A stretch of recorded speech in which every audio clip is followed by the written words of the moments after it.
You must be able to get to this place in your life where you don't use the evidence of your senses, what your eyes tell you, what your ears tell you. You want to be able to be in a place where you are living from the end as if what you would like to manifest is already there. We hold ourselves back with self-limiting beliefs. We tell ourselves that we're limited in some way, when in reality, it's probably not true at all. We, to a great extent, behave, think, react because of some previous experience that we've had. And we feel that this thing that happens to us is reality. It is facts that we have to face and accept and cope with. See? It's always something other than you. You don't recognize it as an integral part of your own being. You are not just this irresponsible little mouse that's been chucked down into this world, but that you are really doing this work. You're running it. One of the great rules, by the way, one of the most important of all principles, is to challenge your self-limiting beliefs. You see, we are all plagued by self-limiting beliefs. Beliefs that we tell ourselves, things that we tell ourselves to hold ourselves back. We shoot ourselves in our own feet and then we admire our own marksmanship. So when you begin to look at your past, give an interpretation that empowers you. That's where I used to be. That's not where I am now. Ask one simple question. How extraordinary can I become? What am I capable of? What are my limits? How far can I push myself? But all by doing one simple thing. Pushing myself to get better every day. But from you are amazing. You hear me? You are amazing.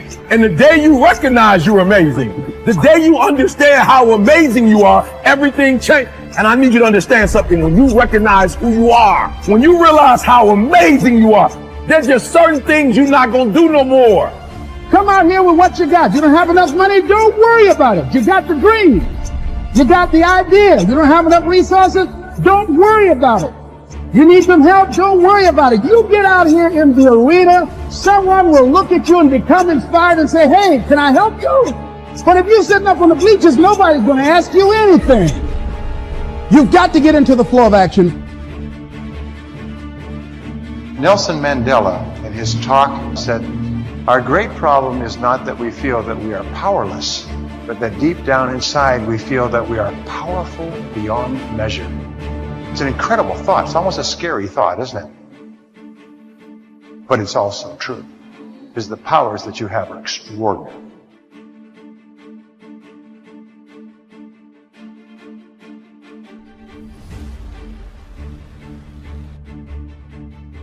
Perception can rewrite the genetic code. When you're under stress, you will rewrite your genes. It's built into every one of your cells. You have genetic engineering genes. The function of these genes is if you find stress that the body cannot seem to get out of, the body will make an effort to change its structure to get out of the problem. And of course, the issue is this. What if your perception wasn't real? And you change your genes? Now you're in deep doo-doo. And we now find a very important fact. 95% of cancer has no genetic linkage. 95% of cancer is a response of the individual cells to their experiencing life. And if you change your experiences, you can change the presence of that cancer. You think 60 to 70,000 thoughts in one day. Out of those 60 to 70,000 thoughts that you think in one day, 90% of those thoughts are the same thoughts as the day before.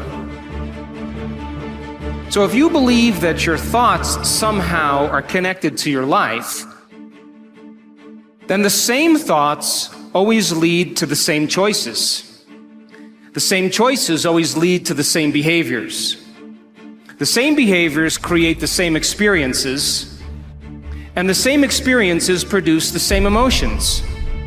And those very same emotions drive the very same thoughts. and your biology, your neurocircuitry, your neurochemistry, your neurohormones, and even your genetic expression is equal to how you think, how you act, and how you feel. And how you think, how you act, and how you feel is called your personality. And your personality creates your personal reality. That's it. So then, if you wanted to create a new personal reality, a new life, then you would have to start thinking about what you've been thinking about and change it.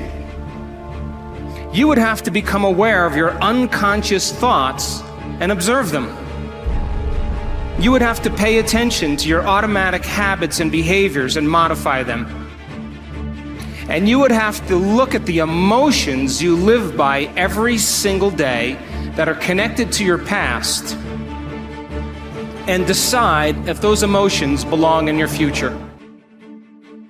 You see, most people try to create a new personal reality as the same personality, and it doesn't work. You literally have to become someone else. Prayer works, but not the way that you're praying. If I take you and connect a cap to your head with electrodes on it and connect that cap to a computer to read your brainwaves, an EEG. I can read an EEG on your brain and see how your waves are functioning. I can tell you if you're in a low frequency state or a high frequency state based off of your brainwaves. If you're an emotion of fear, doubt, anguish, begging, which is praying, the typical person begs when they pray, that's low frequency. Now, if I take you with that same exact technology and connect it to a computer, and to read your brainwaves, and I have you in a position of upright power, understanding, commanding, unconditional love, happiness. Now it's going to be high frequency waves going to the computer. The universe reads waves low frequency and high frequency. It knows low and high, and guess what? It's going to give you back whatever you give it. You're running around here begging and pleading and hoping and wishing and scrapping around, you're going to get the same kind of garbage back in your life. Until you stand up and draw a line in the sand and command your existence, command your potential, command who you are, command your outcomes to happen, you're going to be suffering. The reason why I command my realities is because I know the power is inside of me. So I command myself. I don't get on an airplane and pray to arrive at my destination safely. I command I arrive at my destination safely. I command it. Why? Because the same power of the Creator is inside of my body. I don't, please help me make sure I get there right on time and I arrive safely. No, that's a slave's mentality. I'm not a slave. I got the power of the Creator flowing through every atom in my body. So that I have a fractal of that power in me, I'm going to command things with confidence. My prayer is, I command it. That's it. I'm done. That's the whole prayer.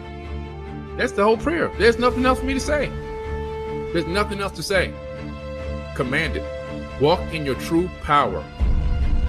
Another major assumption is that we're equivalent to genetic automatons. We have genes, they control us, we don't control the genes, and therefore we're sort of like victims of our heredity. You got cancer running in your family, you say, oh my goodness, I'm going to get the cancer, I got the genes, or Alzheimer's, or diabetes, whatever. This is completely false, because it turns out genes control nothing. It's really the environment that is controlling the genes, and more importantly, our perception of the environment. How we see the world, what we think about the world is adjusting our genetics. So we find out disease, 1% of disease is connected to genetics. 90% or more of disease is connected to how we live in the world, because how we live in the world is altering or affecting our genetic activity. So what we know and what we believe is changing our reality constantly. Right, because the new science is called epigenetics. And what it means is this: our beliefs and how we see the world, we change our genetics. So rather than being victims, which we have believed all the way up to now, we are the masters. We change our genetics just by how we respond to the world. So we can change our responses, which means then we can change our genetics. So we're not victims. And one of the most personally exciting things that happened to my life was to recognize that I was not a victim of my genes or a victim of my society, that I actually am a creator of my life. And once understanding that nature and expressing that creativity, I profoundly changed my life from being a victim to being a master of my creation. And today, I have such a wonderful life that it actually has no comparison to the first 40 years of my life where I lived under the programming that I received as a child. Today, I've created such a joyous, wonderful life that I look forward every day to waking up to have another day on this beautiful planet.